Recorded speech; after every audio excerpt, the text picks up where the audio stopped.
Good morning students.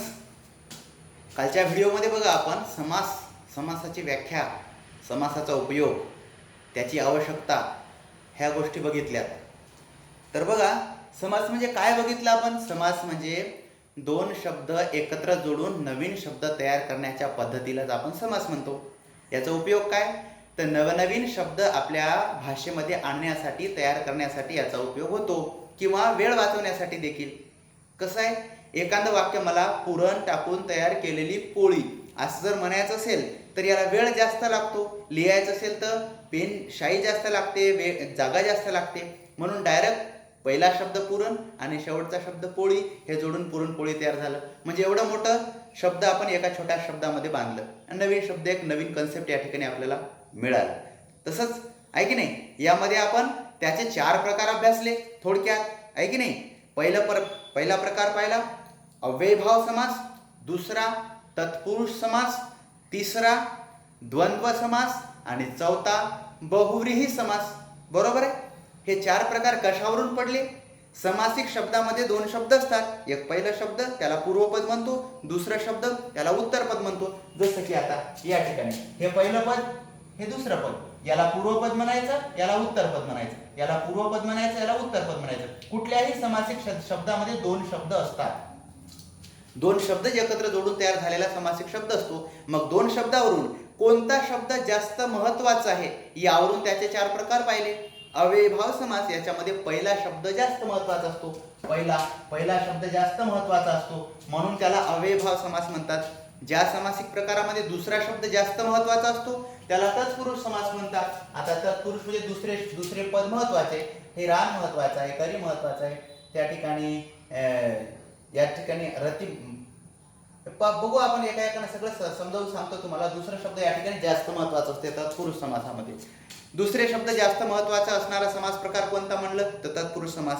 तत्पुरुष समासामध्ये हे पद महत्वाचे असते किंवा प्रधान असते. प्रधान म्हणजेच महत्वाचे. दुसरे पद प्रधान, पूर्वपद प्रधान, उत्तरपद प्रधान असे शब्द प्रयोग करतात व्याकरणामध्ये. बरोबर आहे. आणि तिसरं प्रकार जे आहे की द्वंद्व समासामध्ये दोन्ही पद तेवढेच महत्वाचे असतात. उदाहरणार्थ आई वडील असा शब्द जर असेल तर आई आणि वडील हे दोन्ही शब्द एकाच शब्दाच्या जातीतले आहेत आणि दोन्ही समान आहेत.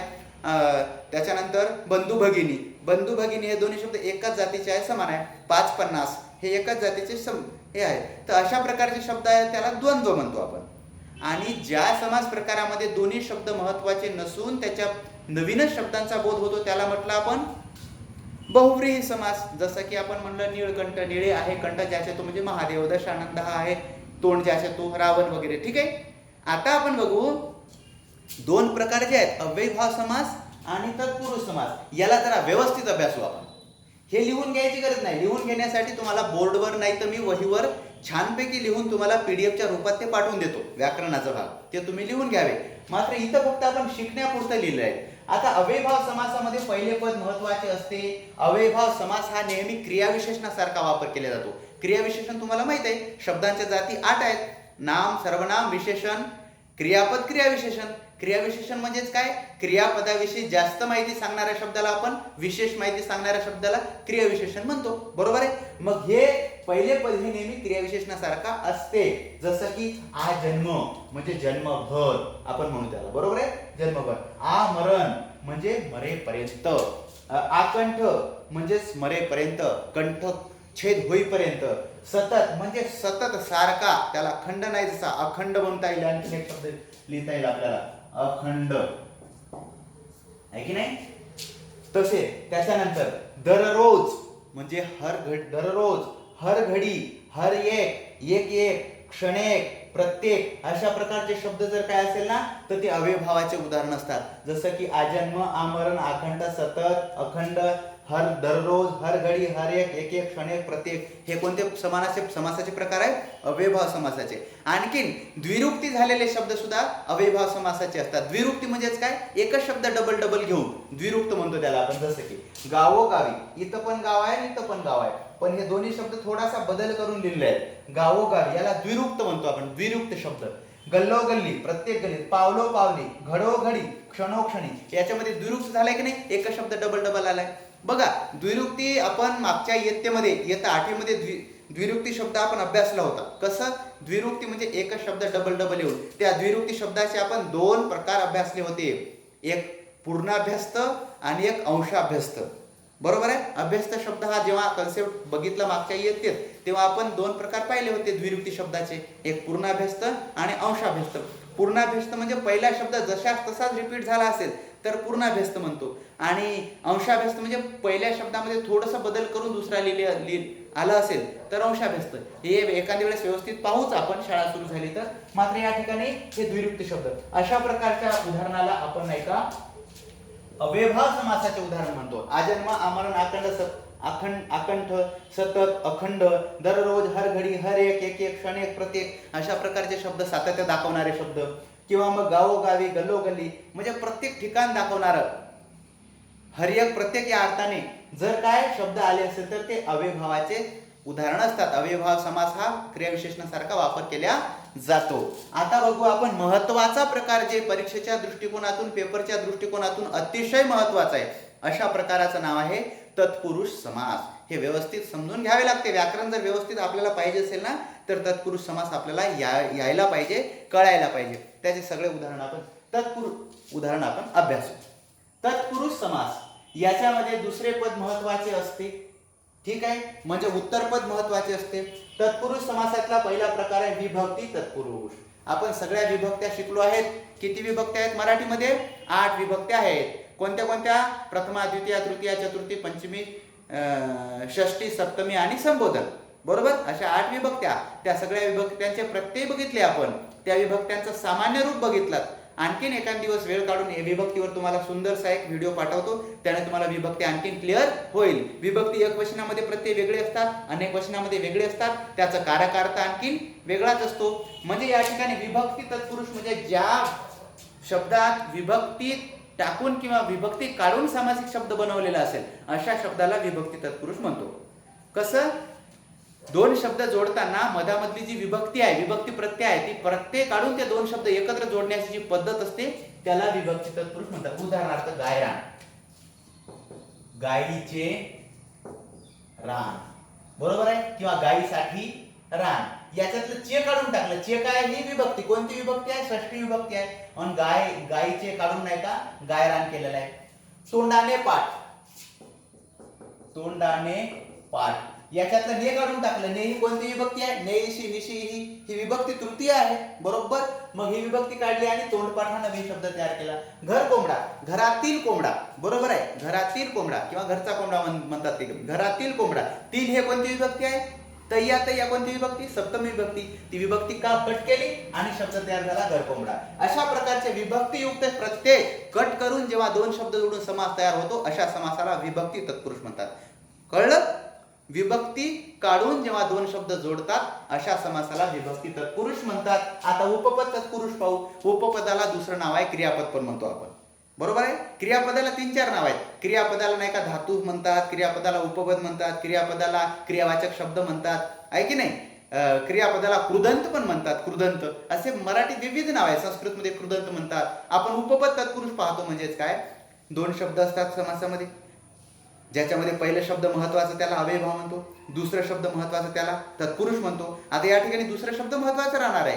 म्हणजे इथं दुसरा शब्द हा व्हर्ब सारखा काम करतो, क्रियापदासारखा काम करतो. दुसरा शब्द हे क्रियापदासारखा जिथं काम करतो त्याला उपपद तत्पुरुष म्हणतात. जसं की आता उपपद तत्पुरुष शेत करी. करी म्हणजे करणे. करणे काय? क्रियापद. बरोबर आहे. म्हणजे दुसरा शब्द महत्वाचा आहे, तो क्रियापदाचं काम करतो, क्रियापदासारखा काम करतो, म्हणजे इथं उपपद तत्पुरुष झालं. चर्मकार. काय म्हणजे करणे, करणारा. बरोबर. चमड्याचे काम करणारा, चमड्यापासून वस्तू बनवणारा, ते कारागिरीशी संबंधित एक चर्मकार. म्हणजे कार म्हणजेच करणे. बरोबर आहे. करणारा चर्मकार म्हणजे या कार हा शब्द करणे क्रियापदासारखा रोल आहे याचा. क्रियापदासारखा हे काम करतो. दुसरा शब्द महत्वाचा आहे, तो क्रियापदासारखा काम करतो, म्हणून इथं उपपद तत्पुरुष होतो. मूर्तिकार, मूर्ती करणारा. दुसरा शब्द करणे म्हणजे क्रियापदाची ऍक्टिव्हिटी, कृती सांगितली आहे, कृती. दुसऱ्या शब्दात कृती दाखवलेली असते. म्हणजे उपपद तत्पुरुषामध्ये दुसरं पद तत्पुरुष समासात दुसरं पद महत्वाचाच असतो, पण ते दुसरं पद या ठिकाणी क्रियापदासारखा काम करतो, त्याला उपपद तत्पुरुष म्हणायचं. कळलं? आता अलग तत्पुरुष हा प्रकार थोडासा वेगळा आहे आपल्या व्याकरणाच्या भाषेत. त्याला आपण डिफाईन करू शकत नाही. अलग तत्पुरुष याचं नेमकं काय आहे याचं डिफाईन आपण करू शकत नाही, की त्याची व्याख्या सापडली नाही. मात्र याचे 2 उदाहरण आपल्या व्याकरणात उपलब्ध आहेत. ते 2 उदाहरण कोणते कोणते? एक कर्तरी, कर्मणी आणि युधिष्ठिर असे 3 उदाहरण मला सापडले. ते हे लक्षात ठेवायचं. अलग तत्पुरुष विचारात तर नाही, पण एखाद्या वेळेस जर आला तर हे उदाहरण त्याचे आहेत. कर्तरी, कर्मणी आणि युधिष्ठिर त्याचे 3 उदाहरण आहेत. आता पाहू आपण चौथा प्रकार, द्विगु तत्पुरुष. तत्पुरुष समासाचा चौथा प्रकार कोणता? द्विगु तत्पुरुष. अगदी सोपा आहे, सहज लक्षात ठेवू शकतो आपण. द्विगु तत्पुरुष म्हणजे समासामध्ये 2 शब्द असतात, एक पहिला शब्द आणि दुसरा शब्द. यामध्ये नाही का दुसरा शब्द महत्वाचा आहे आणि पहिला शब्द कमी महत्वाचा आहे तत्पुरुष समासात. आता पहिलं पद हे जर संख्या दाखवणारा असेल, 2, 4, 5, 6, 8, 10, 9, 11, 12, बरोबर आहे ना? पहिलं पद हे संख्या दाखवणार असेल तर त्याला द्विगु तत्पुरुष असे म्हणतात. पहिला शब्द संख्यावाचक, बरोबर. द्विगु तत्पुरुष मध्ये पंच म्हणजे किती? 5.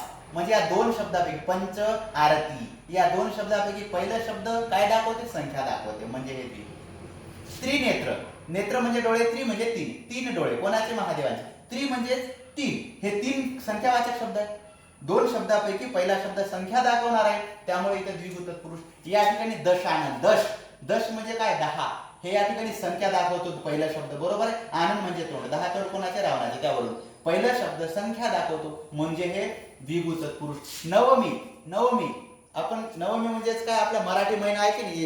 प्रथमा, द्वितीया, तृतीया, चतुर्थी, पंचमी, षष्ठी, सप्तमी, अष्टमी, नवमी, दशमी, एकादशी, द्वादशी, त्रयोदशी, चतुर्दशी, पौर्णिमा वगैरे जे काही मराठी महिन्याचे दिवस आहे की नाही ते मोजण्यासाठी नवमी, 9वा दिवस, मराठी महिन्याचा 9वा दिवस, बरोबर आहे.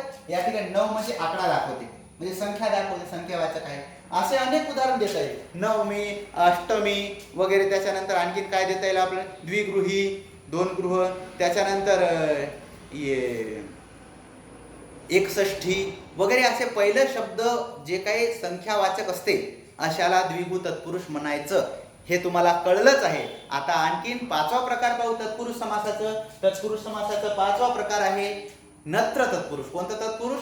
नत्र तत्पुरुष. हे देखील तुम्ही सहज ओळखू शकता, अगदी सोपं आहे. नत्र तत्पुरुष समासामध्ये पहिलं पद हे नकारात्मक असते, निगेटिव्ह असते. पहिलं तत्व हे निगेटिव्ह फॉर्म मध्ये असते, नकारात्मक. म्हणजे नापास, नालायक, नाशर्म वगैरे अशा प्रकारचे जे पहिला शब्द नकारात्मक दाखवणार. बघू ना, नत्र तत्पुरुष, नापास. पहिला शब्द हे ना म्हणजे नकारात्मक भाव, निगेटिव्ह भाव दाखवते. नालायक, लायक नसणारा, बरोबर आहे, नकारात्मक. निरोगी, रोगी नसणारा, बरोबर आहे. निकामी, कुठल्याच कामी न येणारा, निकामी वगैरे. अशा प्रकारचं पहिलं पद हे नकारात्मक फॉर्म मध्ये, निगेटिव्ह फॉर्म मध्ये असते 2 पदापैकी, आणि दुसरं पद महत्वाचं असते. हे झालं नत्र तत्पुरुष. आणि सगळ्यात शेवटचं 6वा प्रकार आहे कर्मधारय तत्पुरुष. याच्यावर उदाहरणे येतातच, हे महत्वाचं आहे त्या दृष्टिकोनातून. तर यामध्ये बघा, हे थोडंसं वेगळ्या प्रकारे जाते. कर्मधारय तत्पुरुष जे आहे की नाही, हे सुद्धा नाही का कुठल्या तरी या ठिकाणी या 2 पदापैकी पहिलं पद आहे की नाही, हे सुद्धा या ठिकाणी विशेषणासारखं काम करतो. कोणासारखं काम करतो? विशेषण. त्यावरून आपल्याला ओळखायला सोपं जाते. घनश्याम, घनासारखा श्याम. घन म्हणजे ढग, ढगांचा रंग असते की नाही, सावळा, असं. घन श्याम. पहिलं पद हे श्याम म्हणजे नाम. इथं दुसरा शब्द महत्वाचा आहे, पण याच्याविषयी हे विशेष माहिती सांगतो. पहिला शब्द घनश्याम, घनासारखा श्याम. विद्याधन, विद्याधन, विद्या हेच धन, बरोबर आहे की नाही, विद्येचे धन वगैरे. अशा प्रकारचे अनेक उदाहरण आपण कर्मधारय समासात सुद्धा देता येईल. तर बघू या ठिकाणी तुम्हाला मी व्याकरणाचं सविस्तर पीडीएफ तुम्हाला लिहून घेण्यासाठी पाठवणार आहे. ते तुमच्या मराठी व्याकरणाच्या वहीत लिहून घ्या. हे तुम्हाला यावर्षी पण कामी येणार आहे आणि 10व्या वर्गात पण 1 मार्कासाठी तुम्हाला कामी येणार आहे. त्यामुळे याचा अभ्यास आपल्याला व्यवस्थित करायचा आहे. ठीक आहे. हे लक्षात आलं नसेल तर मला फोन लावायचं, आणि काही अडचणी असेल तर मला विचारू शकता तुम्ही. याची नोट्स मी तुम्हाला उद्या नाही तर परवा व्यवस्थित आपल्या वहीत लिहून नाही का फोटो पाठवून देतो. त्यावरून तुमची वही पूर्ण लिहून घ्यायची आहे. धन्यवाद.